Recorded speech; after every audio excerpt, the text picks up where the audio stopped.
Yan mga kaburuto, update lang tayo. Time check, it's 10:10 AM. Kita ba yan?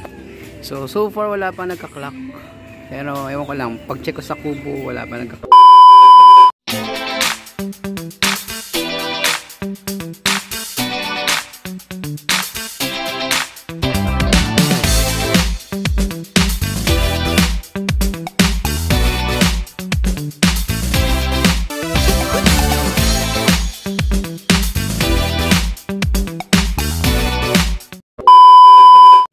Magandang gabi mga kaburuto. Ngayon nga ay Friday.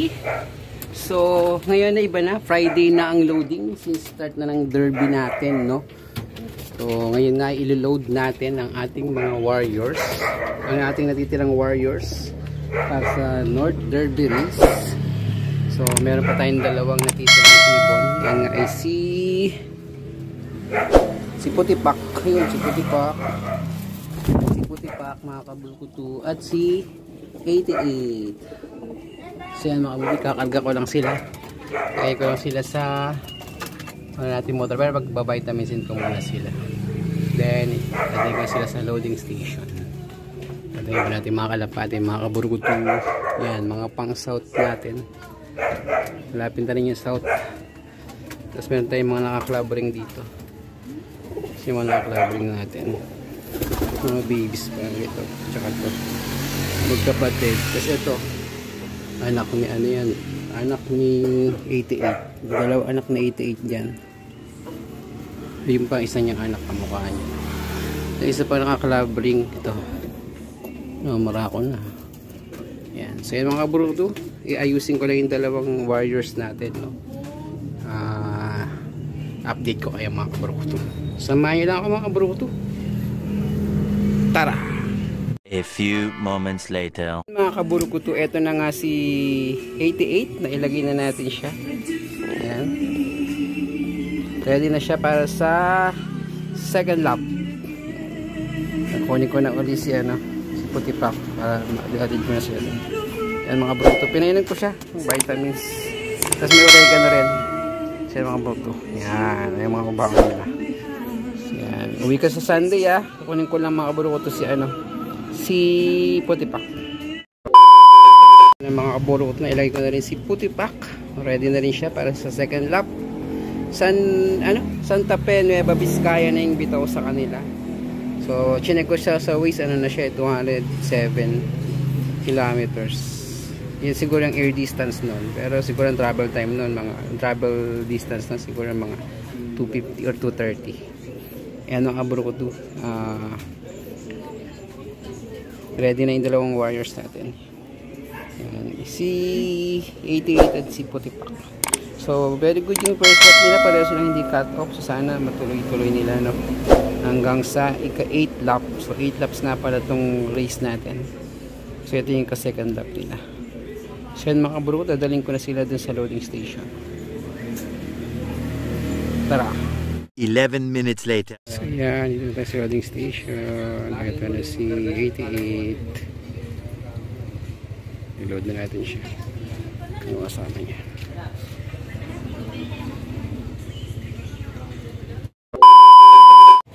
Nice, ayos yan.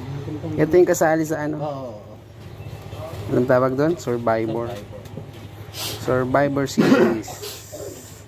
May green shell, Netoy. Ang galing yung reason yan, nagpapagay yung tagat yan. Tanda na, 779, check ko lang. Sige. 779 ba yan? Tama. Tama? Ay, PB? Hindi, yung isa yata yan. Dalawa sila Mag-video.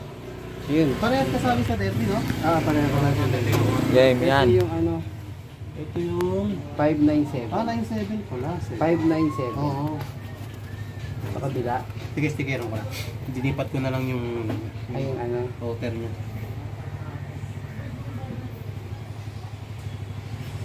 Namukhang lock.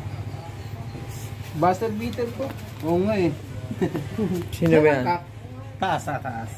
Ano yan? Anong pangalan ng loop niya nyo? Si Eric Gonzalez yan. Okay na ba ito? Hindi, mayroon pa sa isa.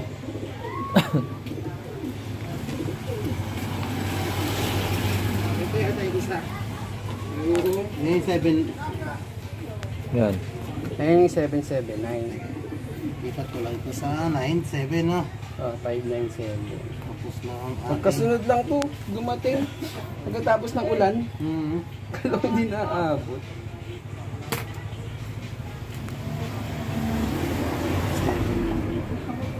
Kasabay sila o may... Pagka nauna to. Tapos paglabas ko ulit, pagkakalakas sa kanya, doon na yung isa. Andito na, andyan na rin yung Kaya reset. 723 yung isa, ito 720. Ayos. Handset. Wala din. Oh. Yan. Good. You. The next day. So yun, good morning mga kaburgutu. So today is Sunday. So abangan na natin ulit mga kaburgutu para second lap ng ating derby. So binitawan ng ibon natin ng 6:30 AM sa Santa Fe, Nueva Vizcaya. So medyo malayo, 200 plus kilometers away na yung sa lap natin. So meron tayong dalawang warriors na sinama, Puti Pak at si 88. So yung mga burgutu, time check, it's 9:04. So nag-start na magdatingan siguro yung mga may 1.3 na speed or 1.2, pero hindi naman ganun speed na kalapati natin. So abangan sila mga kaburgutu. Samahan nyo ako. Ito yung forecast mga kaburgutu. So yun mga kaburgutu, samahan nyo lang ako. Update ko kayo kung ano mangyayari sa ating pag-aabang ngayong araw. Tara! Kaburgutu, habang nag-aabang tayo, singsingan mo ito dalawang ano natin, YBs natin. So yan, mga anak to ng Bandinrock natin. So yung mga kapatid dito naka SDR 2025 natin, pero sila comring lang muna nalagay natin pareho. Hindi dalawa sila. So yung mga kaburgutu, time check is 9:18. So kung yan mga 1.3 pa. So wala pa namang ganong based on ano natin, hindi na uwi ng ganong mga ibon natin. So di ba tayo makapag sing-sing. Yan, update ko kayo. Later. Ito na mga kaburgutu, doon na tayo sa pagsing-sing. Dumubo na yung isaw paa niya. Balik ko na siya. Ay heal naman yan. Pasok na kayo, hanap na kayo ng mami nyo.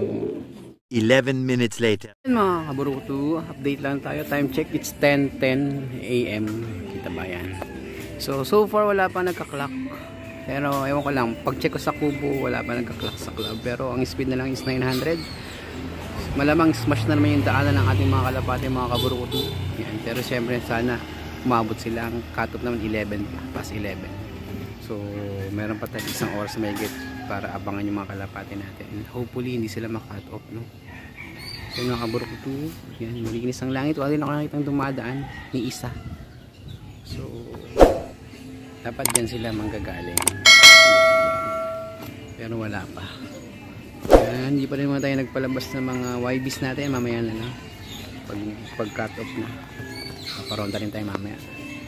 So mga kaburgutu, sana nga ay makaabot ang kalapati. Sana wag lang ma-cut off, kahit mag-buzzer beater ulit ang malaga, wag mo cut off.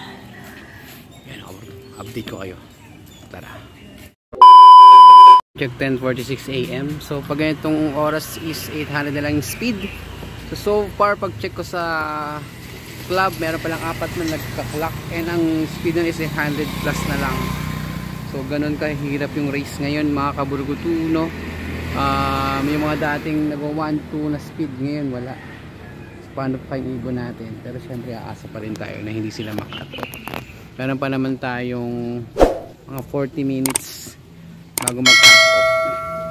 So yun, abang-abang pa tayo mga kaburgutu. I-update ko pa rin kayo.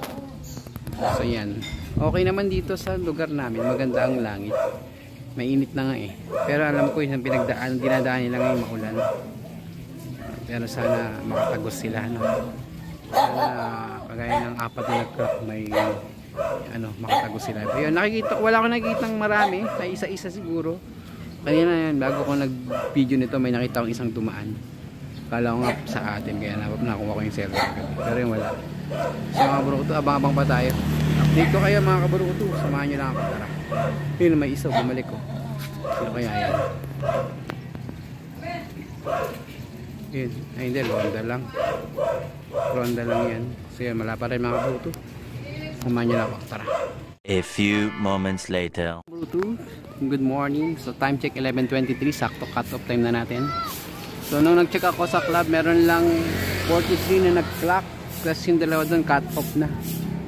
So pero abangan pa natin yung mga Warriors natin kasi pwede pa naman silang ikarga kung uuwi sila sa third lap. So mga kaburo, babalitaan ko lang kayo kung ano mangyayari. So ngayon, since cut off na, magpaparonda na tayo mga kaburo ko. Labasin natin yung ating mga SDR Warriors, mga YBs, then paronda natin yung mga iba natin. So yan mga kaburo, bad news yan.